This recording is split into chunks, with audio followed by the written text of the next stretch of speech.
আল্লাহ রাসূল সাল্লাল্লাহু আলাইহি ওয়াসাল্লাম বলেন, নিসফু মিন শাবান সম্পর্কে, এই রাত্রিতে আল্লাহ পাক রব্বুল আলামিন নিসফু মিন শাবানে যখন সূর্য যখন ডুবে যায়, আল্লাহ পাক রব্বুল আলামিন প্রথম আসমানে নেমে আসে।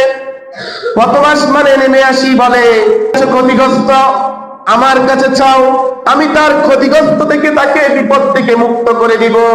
কে আছো ঋণগ্রস্ত, আমার কাছে চাও, আমি তার ঋণ পরিশোধ করার ব্যবস্থা করে দিব। সুবহানাল্লাহ। আল্লাহ রাসূল বলেন, শুধু তা নাই, আল্লাহ পাক রব্বুল আলামিনের হাবিব মুহাম্মদ সাল্লাল্লাহু আলাইহি সাল্লাম বলেন, আল্লাহ পাক রব্বুল আলামিন এইভাবে প্রত্যেক বান্দাকে ডাকতে থাকে আর বলতে থাকে, বান্দা আমার কাছে চা, আজকে স্পেশাল রাত্রিতে তোরা যা পাবি আমি আল্লাহ পাক রব্বুল আলামিন তা দিয়ে দিব। সুবহানাল্লাহ।